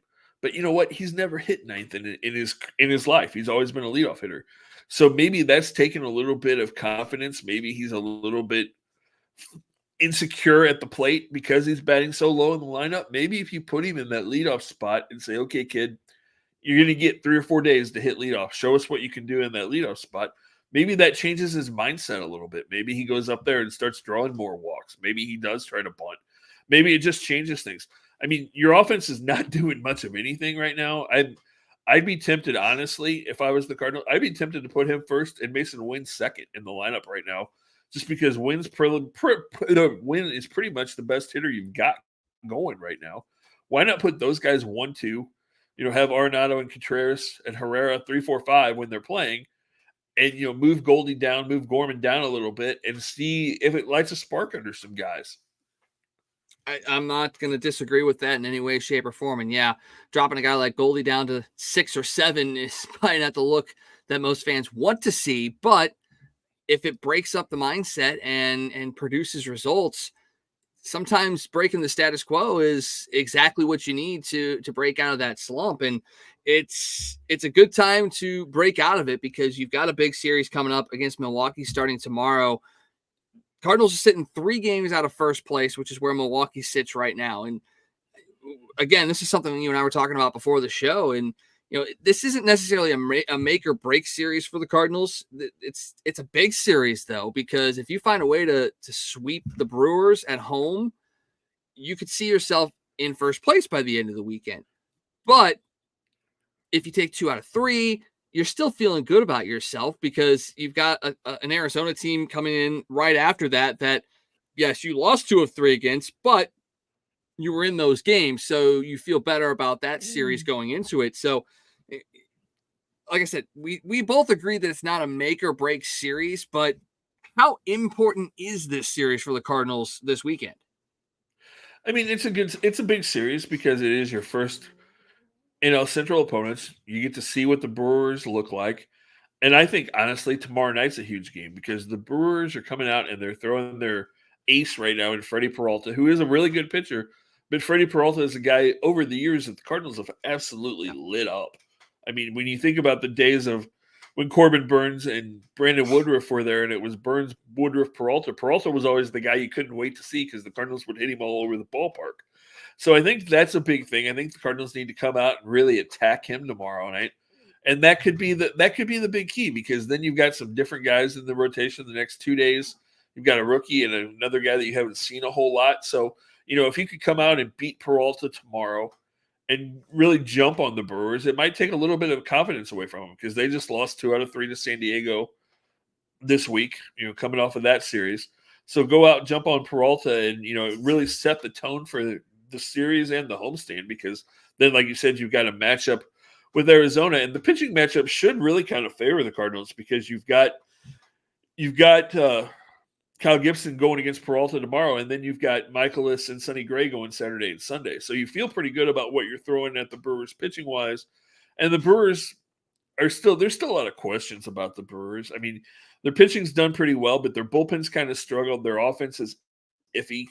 Christian Yelich is still kind of up and down like we've seen the last couple of years. So, I mean, there is a real chance for the Cardinals to really make a statement and say, okay, you guys are in first place, but watch out because we're coming kind of a thing. And, it can, like I said, really set the pace tomorrow night for the series and the homestand and, really get things going. It should be a fun weekend downtown. It's going to be a little chilly at Busch Stadium, so it's probably going to be a pitcher's weekend. It's going to be in the 50s and high 40s tomorrow night, so that'll be fun. And then Saturday is only supposed to be like 57 for a high Saturday afternoon, and I think Sunday it's supposed to be 60. So, hitters don't really like hitting on those colder afternoons, so we might see a lot of really good pitching this weekend. And pitch and play defense has kind of been the Cardinals' calling card so far, so maybe you can take 2 out of 3 or potentially sweep. And being the good Cardinal employee that I am, I have to talk about the giveaways to encourage people to come downtown this weekend. Tomorrow night is the first ever Jordan Walker bobblehead, so you don't want to miss out on that. Get the very first one. On Saturday afternoon, there's a really nice lightweight Cardinal pullover navy blue jacket with the red and white STL logo on the breast. And then on Sunday, what everybody wants to have, it's Fredbird Hat Day. That's right. You get a hat that's a Cardinal. It goes over your head. It's got the Cardinal legs. It looks like Fredbird. Everybody wants one of those, right? So big giveaways this weekend. So make sure you get down to the ballpark. Did I just earn a raise? Did I do good marketing right there? Cha-ching! There's dollar signs popping up behind you. I'm a little upset I won't be able to get that full zip jacket because those powder blues are those are beautiful. There was one thing that you said about this pitching matchup this weekend that scares the hell out of me. And maybe it's just PTSD. Maybe it's just my propensity for believing in jinxes and bad luck. You said the word rookie pitcher.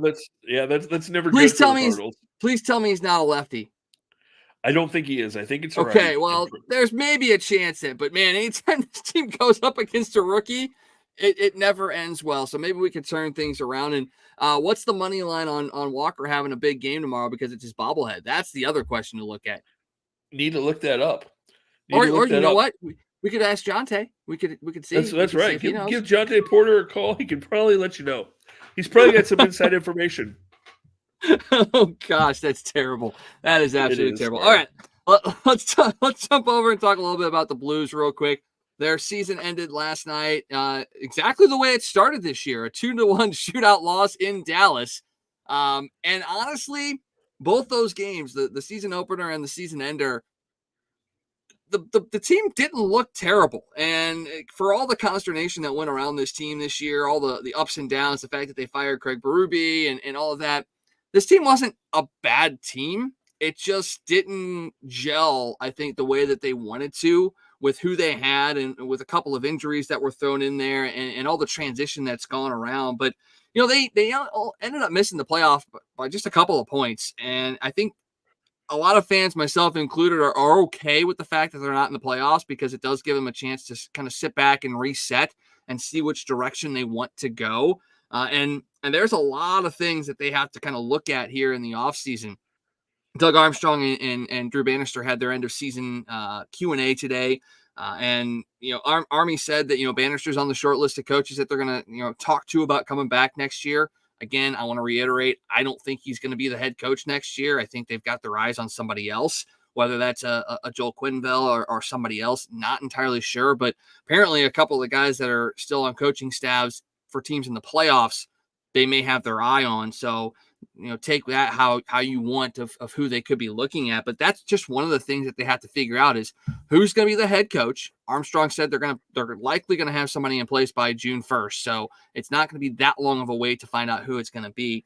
Then you got to figure out, are you going to be making any trades? Are you going to be making any signings? You've got the NHL draft coming up. You got 7 picks this year in the draft. Are you going to package any of those with a player to move a contract or to make a big splash? There's a lot of question marks around this team. Are you going to deal one of your high-priced defensemen? Do you deal a Jordan Binnington if you can?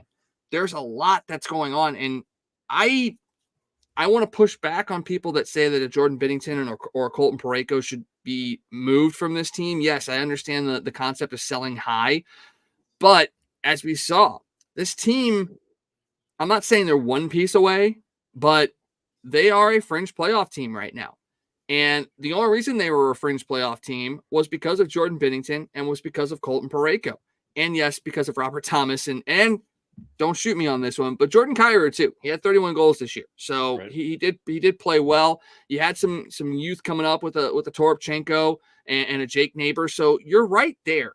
So do you really want to signal to your fans that you're going through a rebuild by dealing your star goaltender and arguably your best defenseman just to collect picks or to knock stuff off the books? And Binnington's got his full no trade will drop down to a partial no trade. I think it's 2/3 of the league he still can't be traded to.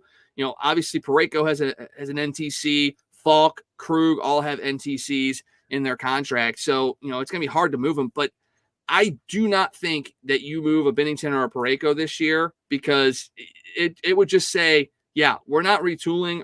We are rebuilding, and that means we're not going to be putting up a whole bunch of points next year. Yeah, you just stole my thunder, because I was going to say that Armstrong's going to tell us what he's really thinking if he makes those moves. Because, if you make those moves, it's not a retool. It's a full-on rebuild, and you're talking about we might be in the playoffs in 3 or 4 years if we make those 2 moves instead of maybe next year. You know what?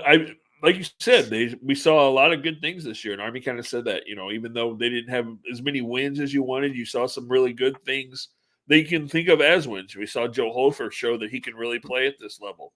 We saw Jake Neighbors turn into something that I don't think anybody really thought he was going to be. I think he really kind of exceeded expectations, at least for right now, with what he's doing in the NHL. You saw Bolduc come up and play pretty well at times. Scott Marinovich came up and, while he didn't light the world on fire, stayed healthy and played pretty decent when he played, So I think those are all positive things you can look at.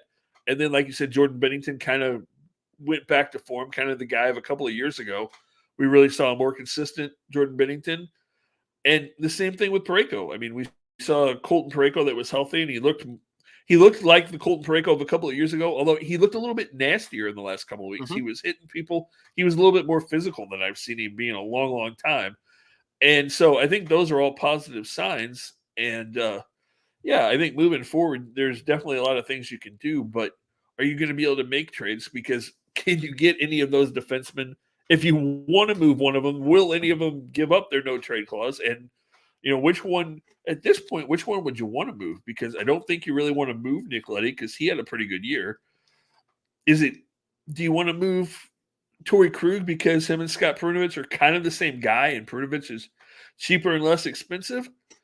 Or do you want to move Falk? And I don't know that you want to move him, because I think he just wasn't really healthy this year. I think he's a better player than we saw. So I don't know. That's a tough decision. What do you think? It's a really tough decision. I mean, you tried to move Krug last year. He failed to waive his no trade clause. He wants to stay here. It doesn't want to uproot his family, which is totally understandable.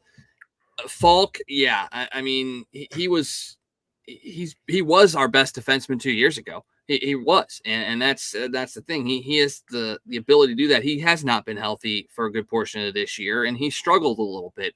You got Scandella coming off the books. The problem with Perunovich is he's an RFA. So yes, you can, I think he's arbitration eligible or something like that. But still, I mean, you have to go out there and re-sign him if you want to have him back. And yeah, there is the comparisons of he is just a younger Torrey Krug. So if you can't move a Krug, does that mean you don't re-sign a Scott Perunovich? And that's a potential that could happen this offseason, is that, Krug's here and Perunovich signs somewhere else. And that just makes your defensive grouping a little bit older instead of staying young. Now, they did re-sign Matt Kessel to a longer-term deal, and he was really good this year. He ended up getting his first NHL goal. So you do have somebody young on that defensive side. And Tyler Tucker is going to be back next year potentially as well. I wasn't blown away by his play this year. He took a couple of bad penalties, and that is youth. That's going to happen, but I just don't see him being a guy that's going to stick at the NHL level.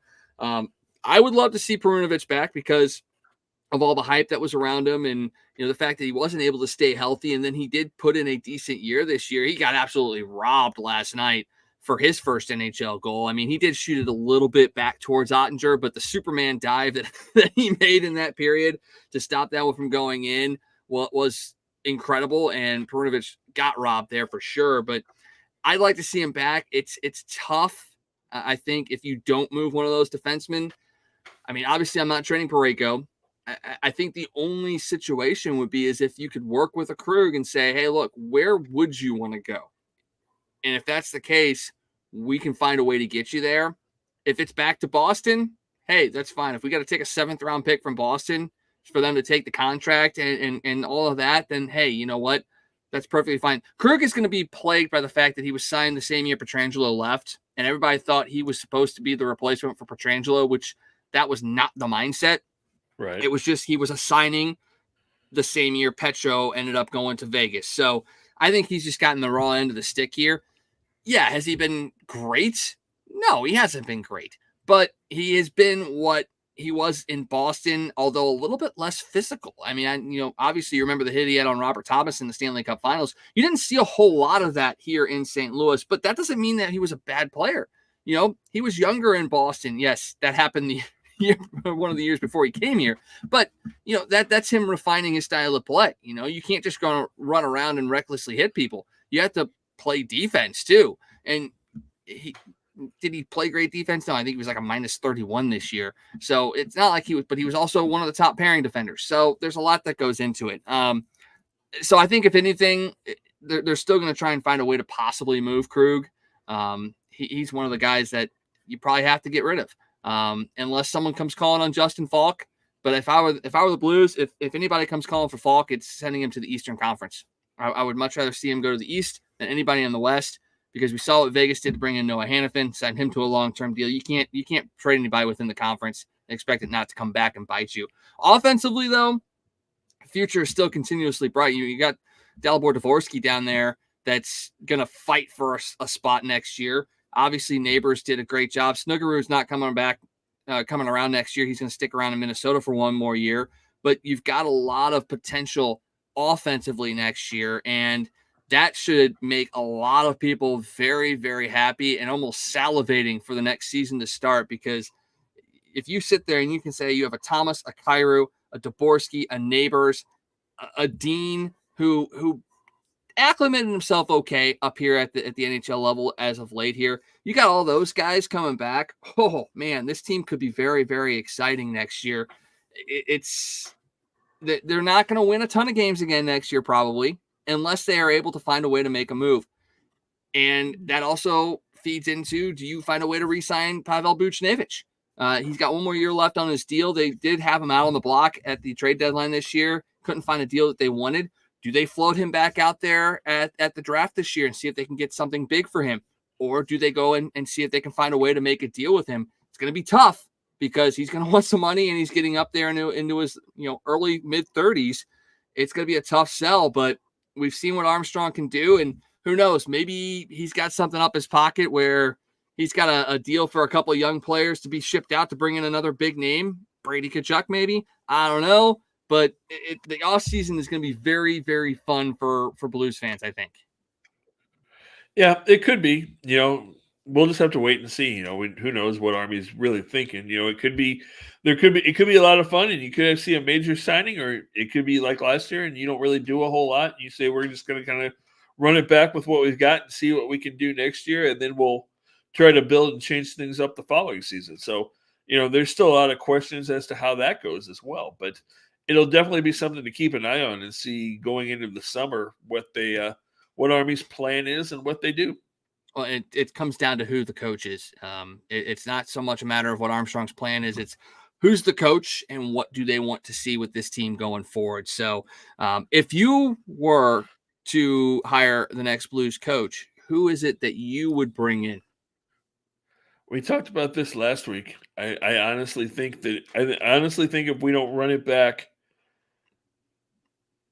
I think it's going to be Joel Quenneville. I just have that feeling, man, that if they go outside the organization and they don't run it back with what they have, I think they go to Quenneville. I think that might be the guy. If you can get him approved to be able to coach again, if the league agrees to let him back in, I think that might be the move. Be an interesting thing to see. It's a unique situation, to say the least. And what fun would it be if he was brought back, because the Blues and the Blackhawks are in the Winter Classic on New Year's Eve this year. That's going to be, if Quenneville is the head coach and you're playing Chicago in Chicago on New Year's Eve for the Winter Classic, oh my, that's going to be must-see TV, at least in St. Louis and Chicago. Yeah. Were you surprised that they did it on New Year's Eve this year? A little bit, but I think they're really seeing. Well, you got the New Year's Six bowls. I honestly haven't even looked at the date that it's on. 31st is a Tuesday night, so that is a little bit surprising. I mean, but if it lines up to them to have potentially better ratings, I totally get that. I mean, it's, you look at it, you have the New Year's Day games, so you don't have you don't go up against the college football games unless they're playing them on New Year's Eve, which I don't think they will, because they usually play those games kind of on the weekends. Yeah, I was surprised. That's what I was thinking when I first heard that, was that it must be on a weekend or something, and they're going up against either the NFL or the college playoffs. So yeah, I was surprised to see it. I wouldn't think there'd be college football. Well, on Tuesday. I mean, but it's New Year's Eve, so yeah, I have to look at the schedule. I don't remember exactly how they're doing the playoffs this year, what the dates are, and there could potentially be. Yeah, I don't know. Yeah, I'll have to look at that. It's what, 8 months? It's still 8 months out. Yeah, exactly. Oh boy. Well, one last hit on the NHL. Obviously, playoffs are getting ready to get underway. A couple series are already set. The entire Eastern Conference is set. You got the Islanders, Hurricanes, Maple Leafs, Bruins, Lightning, Panthers, Capitals, Rangers. In the West, Colorado and Winnipeg, and Vancouver and Nashville are set right now. Depending on how some things play out tonight, you'll get the other two series is set. But Dallas is the number 1 seed out in the West. Just taking a look at the potential matchups, I think I know which one is the most intriguing, but in your mind, which one really kind of sticks out for you, and in either West or East? Oh man, there's a bunch of them. I don't know that I have one that totally just sticks out. I think they're all going to be pretty solid series. I don't have one like right off the top of my head that I'm like, ooh, that's the one series that I'm super excited about. I think they're all going to be relatively good series. What do you have jumping out at you? Well, I mean, anytime Toronto and Boston meet up, it's always an interesting series. I mean, Boston is in Toronto's head so much, especially when it comes to the playoffs. So that one's intriguing. Colorado or Winnipeg, that's another big one. I mean, Winnipeg just shellacked Colorado a couple of nights ago, 7-0 in Colorado. So Winnipeg has home ice in that one. That one is a very interesting one as well. I like Capitals Rangers too, because again, it's one of those beltway kind of matchups. And it's Ovechkin in the playoffs. I'm a huge Ovechkin fan, so I really, really like that series as well. But I'm like you. I mean, I look at it and I go, man, top to bottom, any of those teams can represent their conference in the Stanley Cup Finals, and I think that's exactly what you want. Now, the problem is you're going to see some really good teams get bounced in the first round, and it goes to the question of, does the NHL consider going back to the 1v8, or are they still content with the way things are set up right now? It's something that may need to be looked at here in the near future, because the last couple of years you've seen 100-point teams get bounced in the first round because they're going up against another 100-point team. Right. And, that's just a question of, do you want to see those marquee matchups early in the playoffs, or do you want it to be a little bit deeper? And I guess it depends on what fan reaction is. And probably more than that, it depends on what TV ratings look like to see how they decide to do that moving forward. Yeah, very, very, very true. All right. If you were to pick a team to win the cup based on who's in it right now, do you have any team that you're just like, either I think they have a good shot of winning, or who's the team you want to see win this year? You know what? I don't have a team that I'm like, oh man, I really want to see. But because we talked about the fact that I like them, I'm going to go with the Rangers, just because it's been a while, and I was a Ranger fan way back when. So I'm going to go Rangers. Yeah, It's a tough one for me as well because there's a lot of teams. I don't want to see. I don't want to see Toronto win. I just don't. And that's not me hating on Canada because I think Canada's great. I just, for some reason, Toronto just still seems very insufferable to me. I don't know why, but I wouldn't want to see them win. Obviously, I don't want to see Colorado win again because that's Kroenke. I don't want to see Vegas win.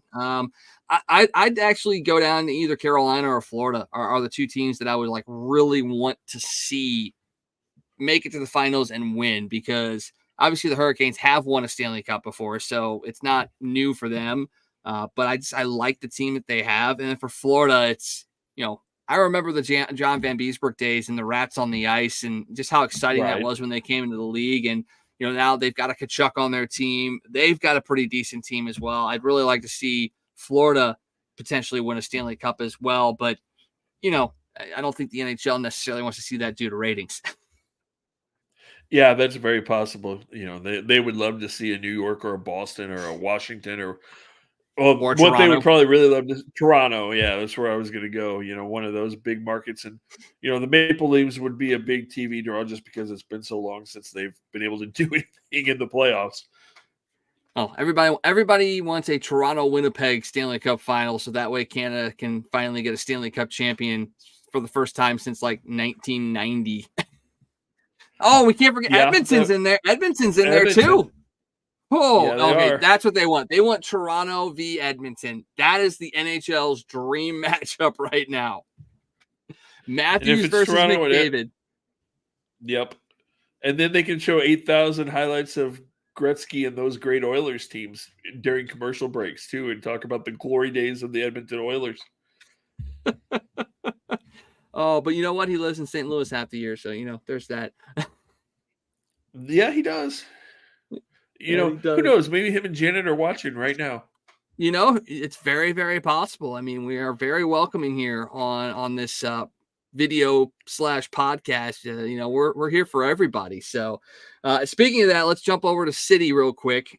They picked up a big win against Austin last week. Joao Klaus scored a goal, something he badly needed. He scored from the spot earlier this year, but he got a goal in the run of play in that game against Austin. So a big one for him. The defense was solid, didn't allow a shot on goal from Austin, which, after Roman Burke has been just lights out for this team for the last year and a half, for him to not really have to face anything, that's a much deserved break, and even bigger because they head to Kansas City this weekend for a big matchup against Sporting. It's kind of revenge potentially for City as they were bounced in the first round by SKC last year in the 2-game series and really kind of got walked out of the park in that second game 4-1 after winning the first ever game between the two 4-1 here at Citi Field. But it's also a big matchup because City's 1 point ahead of KC right now. They're tied with LAFC and Minnesota at 11 points. So it's a big maneuvering game for both of these teams. City struggled a little bit on the road, 0-1-2 on the road, but SKC's not been all that great at home, 1-2-2, and they just came off of a loss to Miami, which, it's Messi and Suarez, so, a lot of teams are losing to Miami this year, but it was at Arrowhead, a huge game, over 70,000 fans for the game, just a big moment for them as well, but this is another big moment for City SC as well. With the way they've kind of played this year, can they find a way to beat Sporting KC in their home building? I think they can. They just have to play City soccer, their style, and they just have to kind of dominate the game and try to, play their game and just do the best they can. I think they can beat Kansas City, but and I'm sure they're going to be motivated because I'm sure they remember that 2-game playoff series that did not go the way that we all thought it would last year. And so I'm sure there's some revenge in their minds and they want to prove that they're the better team in the state of Missouri. So sorry to all of our friends on the western part of the state. But, I think there's going to be a lot of motivation from that team. I think they're going to come out motivated, and I think they're going to play really hard. And I think they can pull off the win. Well, and they're going to have to do it without Sam Adeniran, who has kind of been put off to the side due to what Bradley Carnell has kind of alluded as not participating well in practice. And yes, this is practice we're talking about. We're talking about practice. And yes, that is definitely an Allen Iverson impression. Maybe slightly bigger than the statue that he got in Philadelphia, but that's a whole nother story. But I mean, this sounds like something that, is potentially brewing in a negative light for this team, is that, the practices haven't been going well for him, and he's kind of found his way out of the lineup, and now essentially off of the traveling team for the at least the foreseeable future. And for a guy that was kind of electric out there on the pitch for this team early on in the season, scored some big goals, to have that kind of quick fall from grace is a little surprising. And again, it makes you sit there and go, okay, what does City need to do? Do they need to look into the transfer window? Do they need to find a way to maybe get him a chance to be transferred somewhere? A couple of question marks that I didn't think people had a couple of weeks ago when Adeniran was going well. Yeah, that's a bit surprising, like you said, because he was kind of the lightning rod for this team early in the season. So you have to wonder exactly how badly things are going at practice for a fall from grace to happen so quickly that he's not even, like you said, on the traveling team. That makes you wonder really what's going on behind the scenes there. It's not a good looker for him or the team, honestly. Well, and he was loaned out last year for a little while, then came back to the team. Maybe a potential same situation here for him. Send him to another, loan him out to a USL championship team or something like that, and kind of be like, hey, look, it's shock to the system. Yes, you put some points up, but it's not good enough if you're not, giving your all in practice or really doing what we're asking you to do. So another story that bears watching for this team. And I know my buddy and our buddy and friend of the show and kind of co-creator of the Toasted brand, Tom Franklin's heading out there to SKC this weekend as well to check out that. He just got back from England, and he's already jumping back on the travel bandwagon for soccer. So that just shows you the fandom that this team and this sport has here in the city of St. Louis. Yeah, definitely. Yeah, Tom's definitely seen some soccer and has some stories from the last couple of weeks, I'm sure.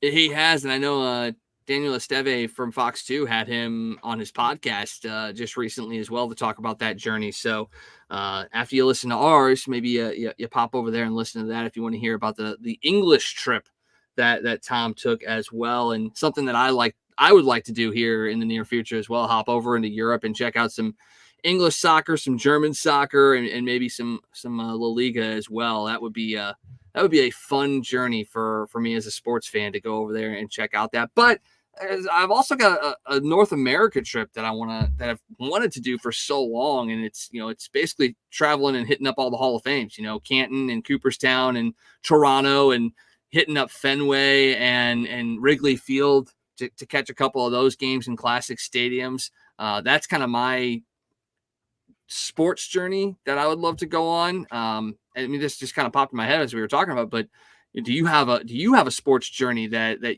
you want to do at some point? Yeah, I want to hit Canton and Cooperstown. Those would be my big two that I have not done. Had a chance to be at Wrigley and Fenway, which you will love, by the way, both just amazing ballparks in the history there. But yeah, I would love to do Canton and do Cooperstown. Definitely. I keep thinking one of these years I'm going to go to Canton for the Hall of Fame game and spend that weekend there. That would be fun. And I'm thinking Cooperstown in, like 4 years when Yachty and Albert go in together. I think pretty much the whole city of St. Louis will make that trek. Yeah, I think so as well. And you know what? You plan the trip for Canton when Torrey gets in. When Mr. Holt gets into the Hall of Fame, yeah, we'd have to go for that one. It's gonna happen. It's gonna happen sooner or later, right? Torrey's got to get in there at some point. He has to. I mean, one of the top receivers of his era, and not to. I mean, yes, he had to go up against a lot of really good wide receiver Hall of Fame candidates as well in the last handful of years, but totally deserves and needs to be into the Hall of Fame. And you know what? We did travel to Kansas City and, checked out and did a show at the Negro League Hall of Fame and Museum. We toured the Kansas City Royals Hall of Fame. And I think that's just setting up for prime traveling to go do a show from Canton, do a show from Cooperstown. And once I get my passport, we'll do a show from Toronto as well. How about that? Sounds good. Sounds good. Speaking of the Negro League Hall of Fame, did you hear there are plans and rumors to open a satellite Hall of Fame in North St. Louis? I have heard about that, and that would be incredible because, when we were up there, we saw some amazing things, got a great tour. I mean, what they do up there is I think I saw just recently that they got the remaining pieces of the Satchel Paige statue that was destroyed. It's just his feet. Yes. Yes. Jackie Robinson statue. Jackie Robinson. Okay. Yeah. That's what, yeah. Yeah. They have the feet. It's unbelievable that somebody would destroy that statue, and they melted it down. That's insane. I mean, it just shows you the depth. Yeah, Some people would go, crazy. It's crazy, but they are planning on replacing that statue. But yes, the feet of the original statue are in the Negro League Hall of Fame right now. And you know what? We should reach out when they get more definitive plans on the North St. Louis site. We need to reach out to Bob Kendrick or Dr. Doswell and see if one of them will jump on with us and kind of talk about what was the idea behind that and what the plans are and what they're doing going forward there.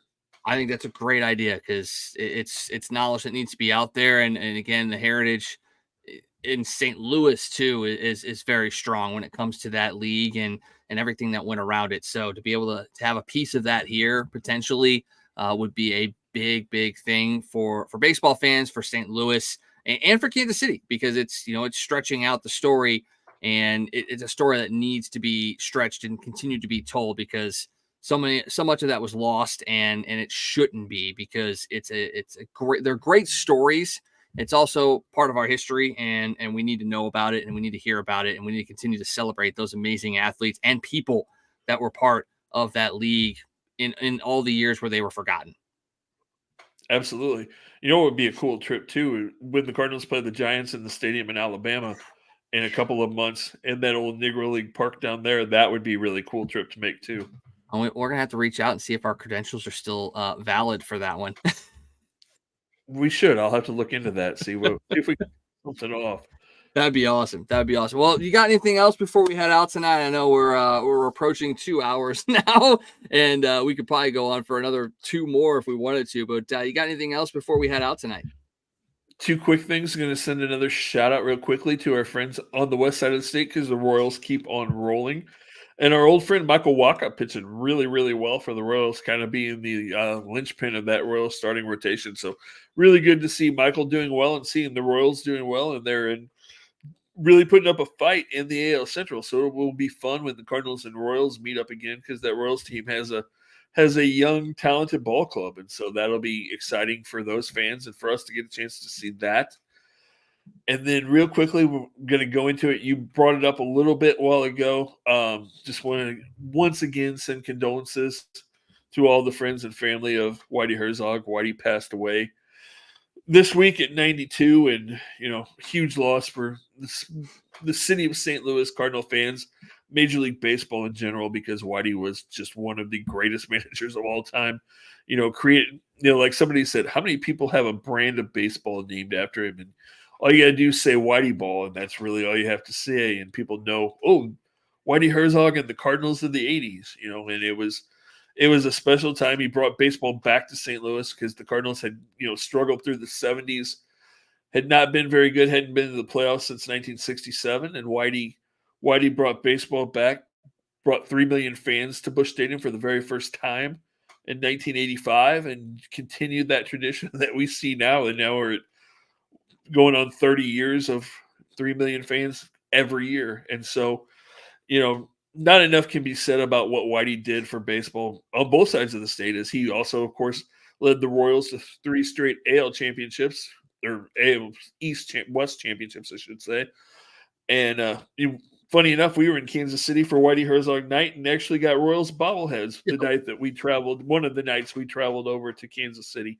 So he's beloved on both sides of the state. And real quickly, personal note, Whitey was unbelievable to me. I've brought this story up a couple of times, but as a 10-year-old kid, got to spend an entire day with Whitey and Mary Lou Herzog at one of his golf tournaments. And then Whitey was busy and introduced me to Mike Shannon, and I spent the day with Mike and Red Shandy's. And I I have a couple of pictures that I took with Whitey and Mary Lou that day, and Whitey actually gave me, and it's hanging up on my wall. I'll have to show it to you sometime. It's encased, but I have a bat that got made for Whitey that day. It's a official Louisville Slugger Whitey Herzog Celebrity Golf Tournament bat. It's a red bat, and then Whitey signed it for me. Red Shandy signed it for me. Norm Stewart, Mike Shannon, Tommy Herr, Jack Clark, a bunch of guys, and it's hanging on my wall, and it's something that I will never ever forget. So, like I said, Whitey meant so much to the city and to that 10-year-old kid. And I got to see Whitey multiple times over the years since then, and always remind him of that. And, talk to him about it. He laughs and smiles, and we've had many conversations, and was able to see Whitey for just a minute on opening day. The last chance anybody got to see him, but was able to see him that one last time. So, again, thoughts and prayers go out to the family, Mary Lou. And Whitey and Mary Lou Herzog were married for 72 years. That's just unbelievable, man. So, like I said, thoughts and prayers to Mary Lou, their 3 kids, all of his grandkids, family, friends, everybody that knew Whitey, because we're all going to miss him very much. Yeah, we are. That's the best way to say it, and I won't ruin it by saying anything more except to say I 100% agree. Yeah, that's a big loss for St. Louis and the Cardinals for sure. Oh boy. Well, we're not ending this on a downer, and that wasn't really a downer because it is the celebration of a great man. NFL draft is coming up next week. We probably won't be able to have a show next week about the draft, but we will put some social media posts out talking a little bit about what we think is going to go down and kind of reaction to the draft. I mean, obviously Caleb Williams probably going to be the consensus #1 overall pick. Even if you don't think he's going to be good, probably will be the consensus #1 overall pick, but we'll kind of discuss that as we go. And then after the week after the draft, we'll probably be able to hop on and recap what went down and maybe give you an indication of who we think might be the front runners for the Super Bowl next year. And here's a hint. It probably is going to involve the Kansas City Chiefs. It's possible.